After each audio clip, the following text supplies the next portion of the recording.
Smash that subscribe button, give us a thumbs up, and like the video. Farm Boys Podcast merch is here. For the first time ever, we've got exclusive, original, one-of-a-kind Farm Boys Podcast T-Shirts and Sweatshirts. This isn't just another shirt, it's a statement. A badge of honor for those who live the farm life, hustle hard, and keep faith at the center. They are limited, so get it before it's gone. Get yours now and rep the podcast that brings farm grit to the big city. How do I get mine? Head on over to Venmo at Farm Boys Podcast. This is the Farm Boys Podcast with former NFL player and now trusted advisor to entrepreneurs and athletes, Bronson Kaufusi. What's up, everybody? I'm Bronson Kaufusi. I am a former NFL player, and I played college football and basketball in college as well. I was born in New Jersey while my dad was playing for the Philadelphia Eagles. He was Reggie White's backup back in the day. And so when he was done playing, he got hired at University of Utah to coach football. So we moved to Salt Lake City. So I grew up in Salt Lake City till about 5th grade, and then we moved to Provo because he got hired to coach football at BYU. So I went to high school at Timpview High School. Right out of high school, I went on a church mission for 2 years in New Zealand. Came home 6 days before fall camp started and joined the football team. My dad was my coach. First time he had ever coached me in my life. And from there I joined the basketball team that same after the bowl game, which was fun. And then I ended up playing there. I met my wife there. My wife's a soccer player. She played soccer there. And then I was there with my brothers. They came just right after me. My other brother, he was on the basketball team. Then he played football as well. He did both too. And then my sister, she was already there playing basketball. My older sister played basketball there. So we all grew up playing sports. I grew up in a sports family, and it's always been a big part of what we do and who we are. So then after BYU, I got drafted in the 3rd round to the Baltimore Ravens, where I was there for about 3 years. And then I went to the Jets. And then I switched positions at the Jets during COVID because the tight ends got hurt, and I ended up doing both. And then I went to Green Bay, and then I was in and out of the league in 22. And so now I got into helping out my teammates with all their stuff off the field, business, investing, just getting into the things that you as a player come overnight, and it can be scary because it's all things that you're not really used to. And I got into that to help my teammates while I was playing. And so that's what I do now. It's good to be here. So you mentioned the draft, and we just had the NFL draft. It just wrapped up. Can you walk us through your own draft experience and what that day was like for you? What stands out the most? What do you wish was different?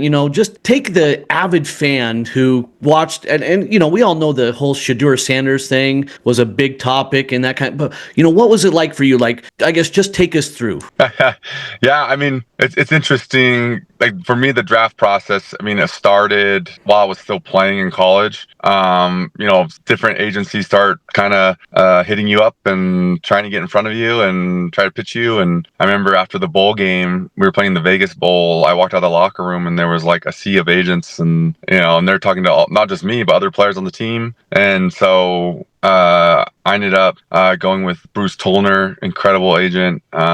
His dad was the head coach at USC, and he's awesome. From there, I didn't know a lot. How do you choose an agent, right? If I could go back in time, even just what I do right now with all the current players, I'm just a free resource for college guys that need help trying to understand the agency and the NFL, how it works. It's just so unknown, and not everyone goes to the NFL, so there's not actually a lot of people you can turn to, honestly. And so really it's just like your teammates that on your team. And so, luckily, like my dad played, so I kind of had a better, I had a little bit more bearing than a lot of other players. But I went to the combine, I went to the Senior Bowl down in Mobile, did that. I went to the combine, did that, did pro day, did that, took some meetings, and then I was actually, I wasn't invited to go as one of the first guys in the first round to be taken. And so it was just kind of a waiting game at home, to be honest with you. My family was like, should we have a bunch of people over for a party? And I was like, no. I was like, I don't know what's going to happen. Like, who knows? Maybe something happens. Like, I don't know. Like, and so the first day, my agent was like, hey, you're probably going to go in like, late 2nd, early 3rd. That's where I see you going. And so then I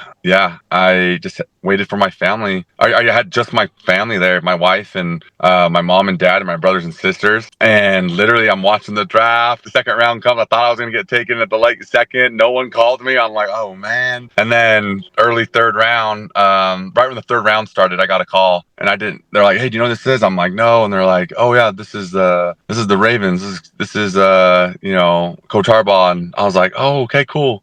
Because I knew Jim, because Jim recruited me when he was at Stanford. And so John, his brother, he's the head coach at the Ravens, still is. He was the one on the phone. So, but yeah, it was actually, I'm not gonna lie, it was pretty cool. Like, that feeling is such a unique feeling. And it's so fun. I loved it. And then my mom and dad are like, oh yeah, we had everyone outside waiting to come in. So literally, like, the whole family was like outside and they had a big party. But to me, it was like, I'm not one of those like big party guys. Like, I want to have a big party and do all this and I'm like, okay, now what? Like, are you gonna have me fly out? Like, what? Like I'm like, let's just figure out. Cause I kind of knew, like, this is just the beginning, right? And so I had that perspective. So yeah, it's like an unreal feeling, but it just lasts a moment. And it's like, all right, let's get back to work. So that was kind of my experience. But yeah, flew out the next day, went to a press conference at the facility, signed my contract, and they wire you your signing bonus right away, and you're off to the races. Honestly, trying to keep up with the veterans who have already been there for 4 weeks during OTAs. Yeah, that's awesome. Thank you for that, to sharing that.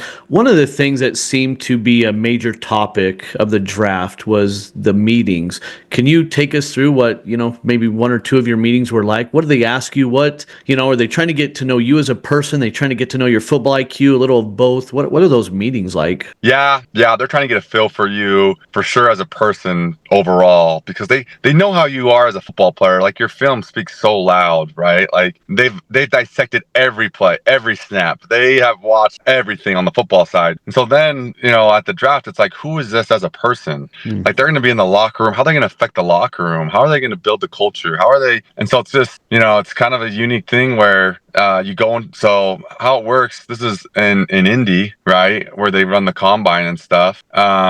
And you walk into this room called the train room, and it's this giant room, conference room, and they have tables there. There's coaches at the tables. You stand there, and they can come and grab you and interview you. It's usually like what would you call him? Not the assistant coach, but kind of like his right hand guy. Okay. Is there. And then you have these one-on-one meetings with the teams. Now, the teams have these hotel rooms that are kind of on the other side of the train room, and you have a card and it shows you what times to go and meet with these particular teams. And when you walk in the room, it's a little hotel room. There's a TV, has your film up on it. There's a whiteboard with a marker, and you go in the front of the GM, the assistant GM, head coach, the coordinators are there usually, the head of player personnel, and honestly, they're judging you right away just by how you walk in there, how you treat everyone, and they're trying to figure out who is this guy as a person, and they'll actually bring up plays that are more about like character, like, tell us what happened right here,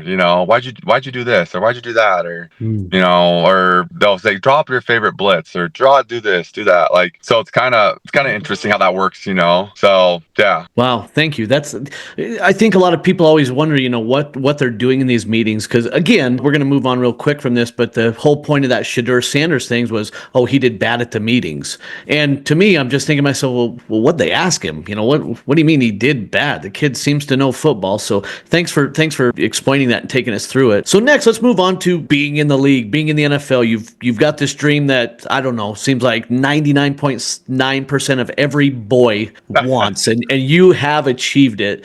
So for those of us who dreamed of playing in the NFL, or those who still are diehard fans, take us inside, I guess, what a typical day look like. Not necessarily a game day, but what is a typical day? Because one thing I don't think that people realize is you're probably just working your tail off nonstop, and everybody just looks at it maybe as it's glamorous and it's just beautiful. And I don't know, maybe I'm wrong. That's why I'm asking you. You're the expert here.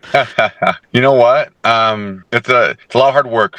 Fortunately for me, when I was at the Ravens, right, that's where I was drafted. I had a mentor that kind of helped me, show me the ropes, teach me, and when I looked at him, and he's telling me, yeah, you can, do everything that I do. I was like, oh man, this guy's a legit guy. Like, this might be really tough. And so this guy, because stories are like, I've heard stories about this guy where literally he's known for his work ethic. And Can you share who it is, or would you rather not? It's okay. Oh yeah. No, yeah, that's okay. Yeah, it was Eric Weddle. Okay. If you know who Eric Weddle is, right? Okay. And so I was able to go and just do everything that he did. And in his schedule, he has that Mamba mentality, right? He's a big Kobe fan. He's there 2 hours before everything starts. He's there 2 hours after. Everything's team mentality, so. I was fortunate to be able to be around a guy like that, where you wake up and you're there early, 4:30, and you're there till late, right? Till 8, 9 o'clock, and you're just watching film. You're taking care of your body. You work out in the morning. It's just and everyone, it's just like anything in life, really. It's like you can either go all in, or you can do the minimum, just show up right before the meeting starts,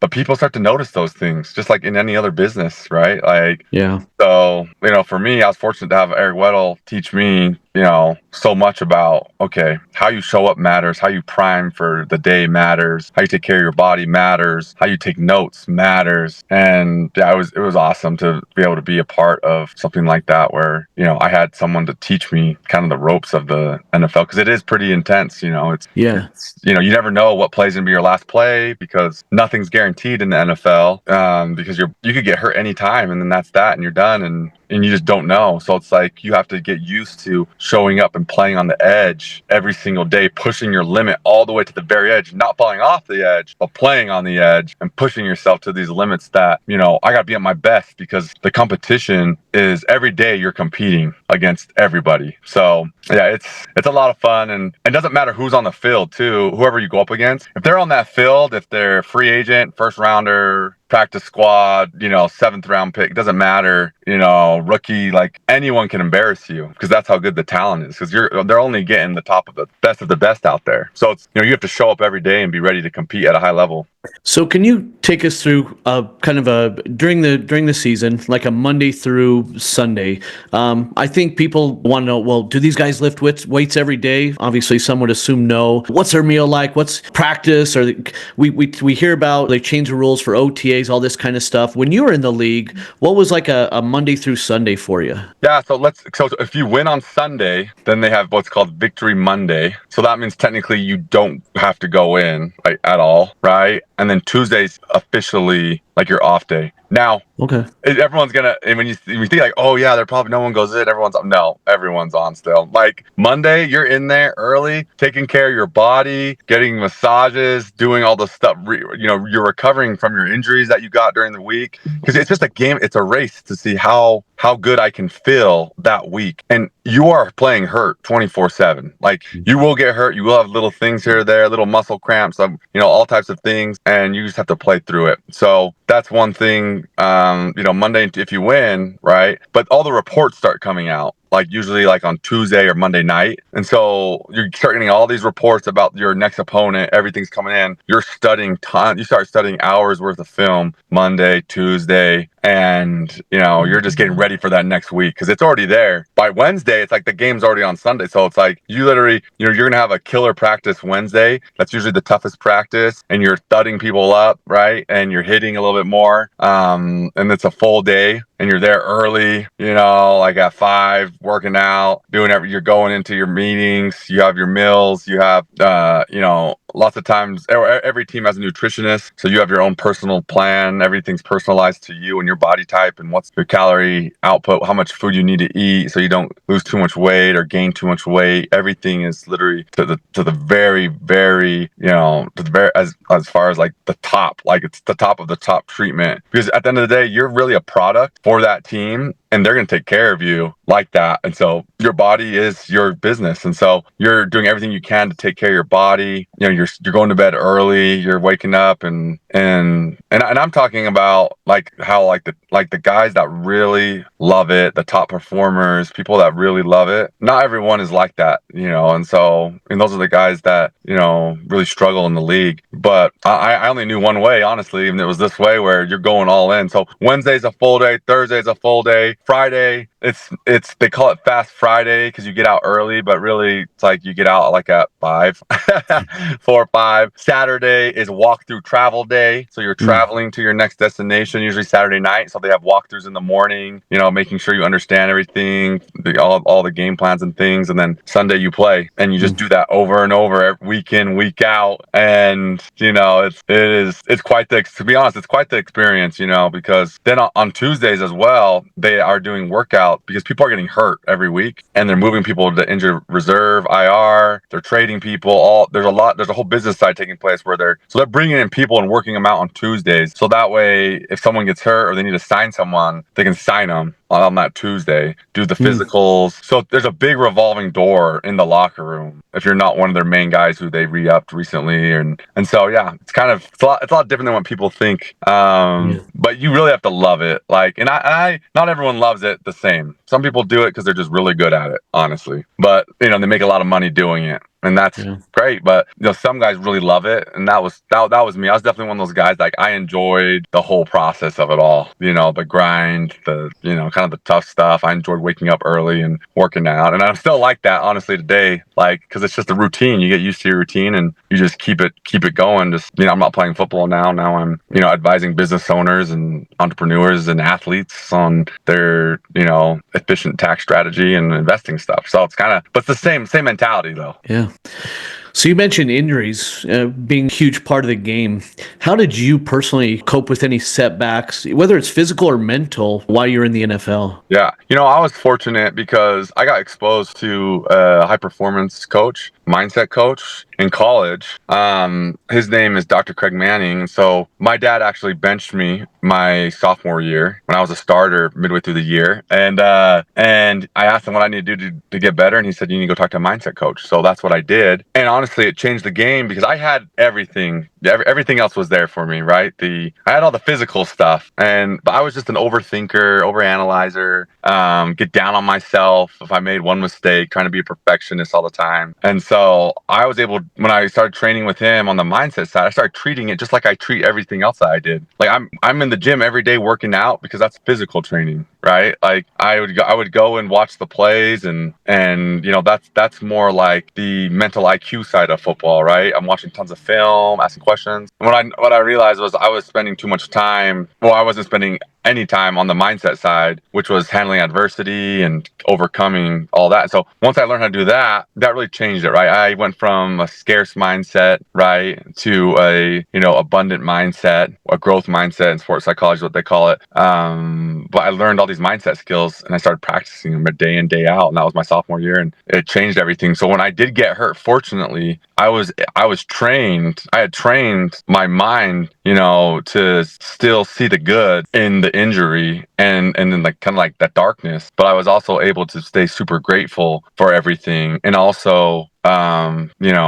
understood how to overcome injuries, because you do get lonely as an athlete. Like, you get hurt, you get separated from the team, your routine's a little different. And so for me, I was able to, I know exactly what to do. I knew how to break everything down backwards. I knew how to break everything down to find little wins early every single day. So that's where I could place my focus. I wasn't focused on what I couldn't do. And having that can-do mindset, where it's like, what can I do today? It really changes the game. And so I was using a lot of these mindset skills to overcome the injury, being alone, and the rule is in the NFL, like, rookies don't get hurt because it's such a setback, for you, because every single year matters, and they're, as soon as you walk in the door, they're ready to replace you, right? Someone younger, cheaper. And so, but it's like, if you focus on that stuff, you'll never perform at your best. So I was able to, and they told me I was going to be done playing after my injury, my rookie year. Wow. And so I was just like, okay, I gotta just, I'm not even gonna worry about the future because that's where fear is. I'm gonna focus Right. on the present, because that's where you win, and top performers can do that no matter their surroundings. And I wasn't looking in the past because that's done and that's where regret is. So for me, I was really focused on the present, and it changed the game for me. I was able to play way longer than what I thought, and I was super grateful for that. And I was able to, find my way through the NFL and still carry those things with me today. Yeah, you made a significant switch that, I mean, what is it? Probably less than 1%. You went from defensive end to tight end, and I've got to imagine that mental toughness, that training your mind had to have significantly helped with that big change. I mean, it's one thing to do it in college, even at a place like BYU or a Division I, but the NFL, I can't even imagine. You know what? It was intense. It really was intense. I'm not gonna lie, because as a defensive player, on the defensive side, it's definitely more like physical. It's more about the physical aspect. Like, that's the tough part, right? You still have to know your stuff, but it's not even close to how much of the mental load an offense player has, because, the quarterback in the NFL, especially if they're a play caller, they can change anything anytime. They have like hundreds of hand signals they can do at any time. They can switch the formation. They can say one word, it switches all up. They can call one number. They can make one. Yeah, it's just so much. And for me, honestly, I was fortunate because I knew I could do it physically, but it was the mental side. So I had hundreds of flashcards, and I was just drilling them every day, doing my own personal walkthroughs, being able to handle the frustration if something didn't, if my body got hurt because of this motion I wasn't used to. I've been doing my whole life, and now you're asking me to make run full speed and stop, and I'm like 275, 280, and it's like my body's used to just running full speed and running into someone, and that's how I stop. So my body's not used, so I had to go through some injuries there and handle them. And so, yeah, it was definitely, I won't sugarcoat it. It was tough, but I put the time in, put the effort in. I wanted to do it. I wanted to be there, and I just loved it. I love the challenge, honestly. I really do. It's something that people are like, how did you do that? And I was like, well, I'm not gonna lie to you, it was tough, but I did love it. I loved being able to do both positions, and at a drop of a hat, be like, oh yeah, go in at defensive end. Oh, hey, go play tight end. And because they're very different positions, honestly. Yeah. So kind of switching gears here, we got to talk a little bit before, and it's pretty obvious that your faith has been a guiding force in your life. Mm-hmm. How do you think your faith influenced your decisions and interactions within the high pressure environment that the NFL is? In a world and in a business and in an industry like the NFL, where everything is ever changing, there's no consistency, really, because everything's changing all the time. Being able to have, the rock of my faith in Jesus Christ, he doesn't change, and so that is something that I cherish and I love, and a lot of people in the locker room, have a similar faith, and being able to, really, focus on it. I mean, people are listening. I mean, there's so many players listening, to different, Christian music, Christian rock music. It's awesome. But I think it's everything, because it goes back to the mindset. It's like there's so much to be grateful for in knowing, yeah, I got hurt. And for me, my injury, I dislocated my ankle, right? Tore all the ligaments in my ankle and then spiral fractured my leg. So it was a bad one. But it's like, well, man, the Savior knows how I feel. He's been here. He's already felt this before. Yeah. And so imagine if, you had a friend that knew knows how that feels. It's easy to confide in that friend and to talk to them and to say, okay, hey, you've done this before. Was it? So for me, I always made it a point to, you play football, which is so fun, and I love it. I love sports, right? But really, it's like, oh man, the Savior, Jesus Christ, he does not change, and my faith is in him. It's not in me, right? Everything I have, I've been blessed with, and these are talents, even the body to be able to do that, right? The ability to heal and come back from injury, the opportunity to do what you love and to do it with a bunch of guys that you are friends with. I think that such a blessing, and seeing that no matter what is, I think, something where, my faith has played a huge role. We love Jesus on this podcast. We love our faith. We also love, to educate and inspire. And And having played alongside NFL legends, what kind of key leadership qualities did you observe? And, what inspired you? How did they have influence on your approach to teamwork, to mentorship? You talked about your mentor at Baltimore, but you played with some real legends.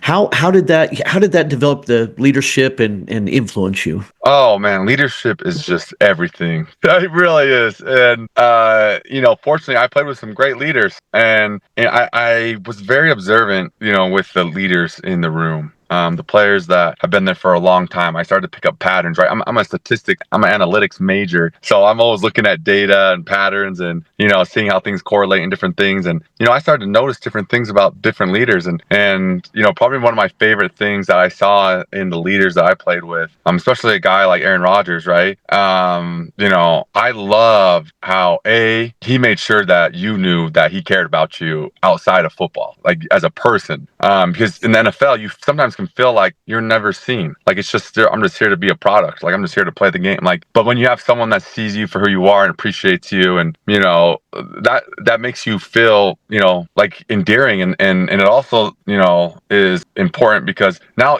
that player knows, hey, my strengths are needed here, and now you're gonna show your strengths and play, and especially when he's going around and sitting with different people at lunch and complimenting guys, and he's the first one in the building, like stuff like that, right? I think that matters so much because it's like showing everyone, no, I'm all in. I love this team. I am team first, right? So the first thing is like, really helping people know you care and that you love them, support them, and to actually taking action to do it, I think is so important with any relationship. And then the second thing I would say that I really loved, and I love this about football and all sports, but especially football, you see it even heavier, is, everything is dissected. So, you get to be extremely accountable for it, and you have every opportunity to be accountable. So it's awesome to see guys like Aaron, he takes full accountability. Like if something doesn't go the right way that, he messed up on, it's like, oh, he'll be the first one that says, no, that's on me. I messed up. Like, and I love that. And so it's very endearing too, when you have someone that's like, when you feel cared about and you're watching someone like be accountable, but then also it creates this culture in the locker room. Like if I mess up, I'm going to be accountable because,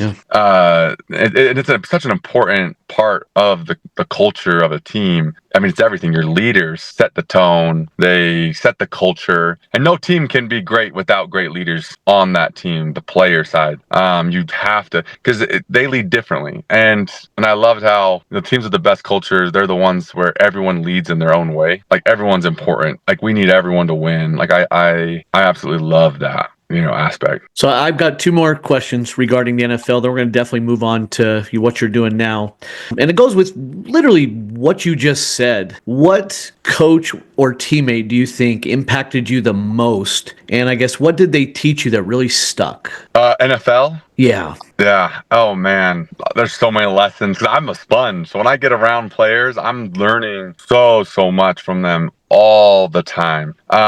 Well, I would say like one of them, right? Because I can tell you, like, if there's a player I played with, I can tell you something different I learned from that player. Sure. Because I felt like every player had different strengths, different things I could learn from. But like I said, for me, on the leadership side of things, like I think, I'm always thinking of that space. And so I would say like my rookie, like in Baltimore, I would say like what I learned from Eric Weddle was your actions speak louder than words. So your example matters. That's awesome. You have to, your body language matters. How you speak, how you, stuff like that, little things, it all matters. And so that's something I love. I definitely, have taken with me everywhere I go, and that falls into ownership, right? Like, which I love. So yeah, that's probably one thing. Cool. But yeah, I've learned so much from so many coaches and players. What do you think is one thing that you learned in the NFL that surprised you? And it's not about football, but let's look at it as you spoke about, life or leadership. What's the one thing from the NFL you're like, wow, I didn't expect to learn this here? I would say, the thing that comes to mind is kind of the power of assumption. And the reason why I say that is because, everyone assumes so much about you as an athlete because the spotlight's on you. And Sure. they assume you got everything figured out off the field, right? With your finances, because you got drafted, and they assume that man, you got all the fame that makes you happy. You assume that they're all good. And really, like NFL in the NFL, players and coaches, they're the same just like anybody else. And if you assume too much about them, you're gonna miss, a lot of the things that make them great, and also opportunities to serve them. And for me, I always felt like, well, when I saw that, I was like, okay, I'm not gonna assume anymore. Like, I'm gonna ask people, like, how are you doing? Like, mentally, are you okay? Right? Like, how are you handling this? There's life outside of this game, which matters. And that's probably actually another thing that's really important that I learned from all the great leaders is the greatest leaders care about your life outside of the game. And that was something that I was like, oh man, I'm not gonna assume anymore that guys are just good, or guys are like I'm gonna go communicate, talk to my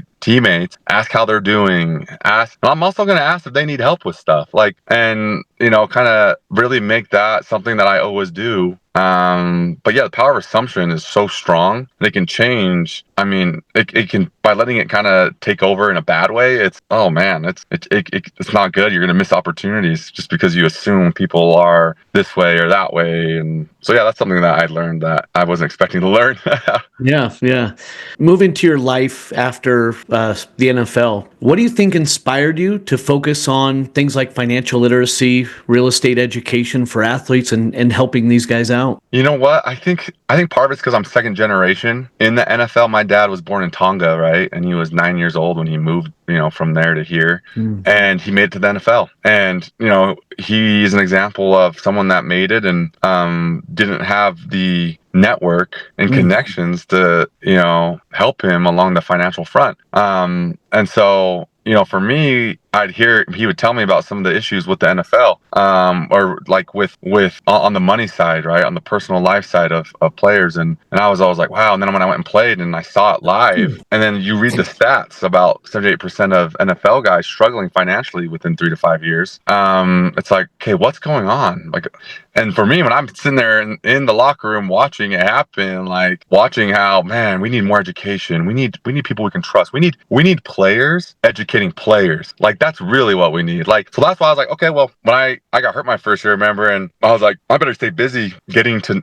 understand investments and getting to understand real estate and getting to understand how to use tax strategy to offset, capital gains, W-2 income, and all these different things that really only ultra high net worth people know and family office type people know. And so I was busy, as soon as I got hurt, every off season, I was busy getting to know people, networking after I was done working out for the day. I'd go to lunches and meet with people because I learned the power of an athlete is being able to use your platform, for good. But then for your own good, it's like, okay, I need to get to know some people because I don't know everything outside of, the game. And so for me, I'm extremely motivated because I want that stat of 78% of NFL players struggling within 3 to 5 years to go to zero. And that's the vision that I have. And that's the mission that I'm on is, okay, can I help these players do that? And it's funny because I found that entrepreneurs are very similar to professional athletes where, we're grinders. That's the thing that we share as entrepreneurs and athletes. We are all grinders. We get after it. We see a goal. We don't stop till it's met. And,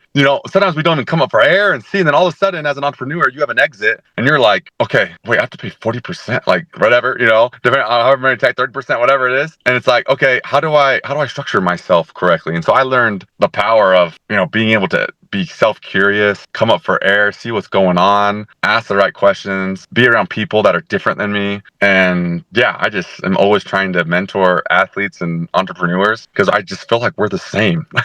Yeah. What do you think some key aspects are that both, well, and let's talk for the general public as well, not only athletes, but entrepreneurs who do grind, do compete, your everyday person. What do you think?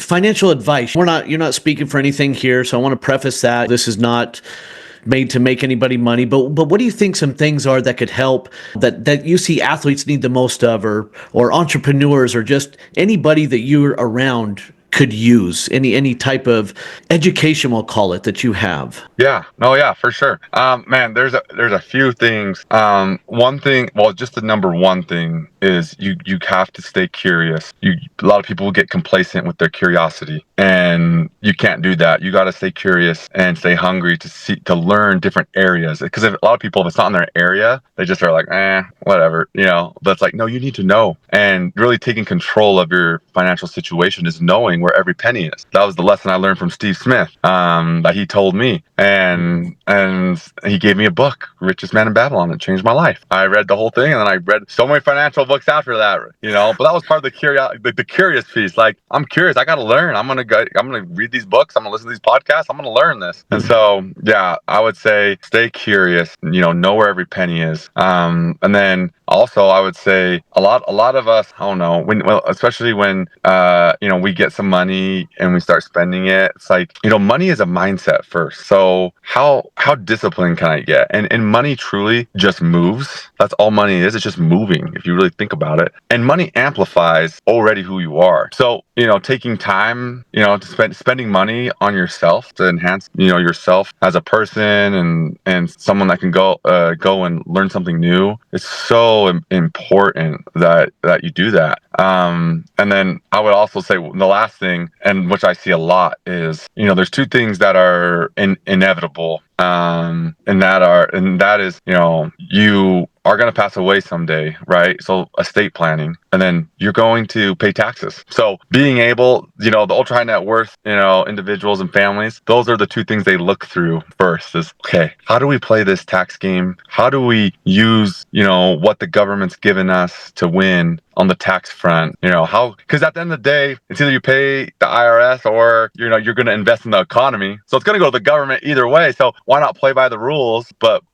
win at a higher level by understanding the real estate strategies and all the different strategies that go into, really tax efficient investing and how to navigate liquidity events. And I don't know, I'm just a big fan of let's operate like the people who are at that level before we get to that level. Yeah, that's a great point. Can you share a success story where your guidance significantly impacted another athlete's post-career path? You don't have to name them or anything, but if you have any great stories. Oh yeah, for sure. I have. Well, just from a broad perspective, is I've mentored hundreds of athletes, professional, college, high school. I'm doing it all the time. And I'm on the advisory boards for Pro Athlete Community, right? Which right now we have over 600 guys that are a part of our NFL, NBA, MLB, and I love being a part of that and mentoring and helping out.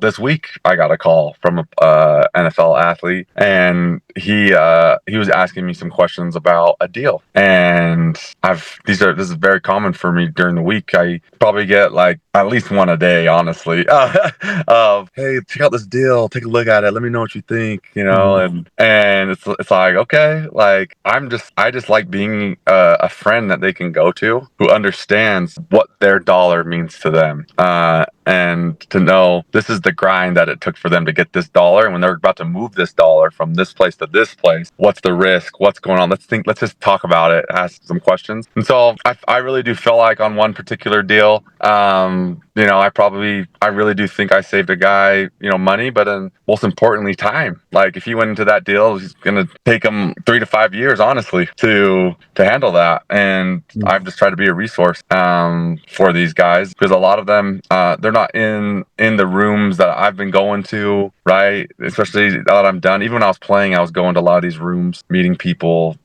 asking questions, so that way I could then take it back to the locker room and be a voice in the locker room that guys could be like, hey, Bronson, have you heard about this? And I was like, oh yeah, let me see. Oh, okay, I'm not an expert in this. These are my questions initially, but guess what? I know someone who's an expert here. Just and I trust them. Go talk to this person. So trying to be that person that has relationships for other players to leverage happens all the time too. Like, I mean, that's my business that I do. Is I'm always helping these athletes, with stuff like that, where they need help in certain areas, and I'm there to help them. And there's no judgment, and I'm gonna help them find a way, because that's the mindset that they have coming with them from the NFL. Yeah. So how do you envision expanding your efforts to support athletes, in their life after sports? What you're doing? What's your big picture plan here? My big picture plan is I'm gonna continue to, I want to pretty much train athletes so that way they can help other athletes. I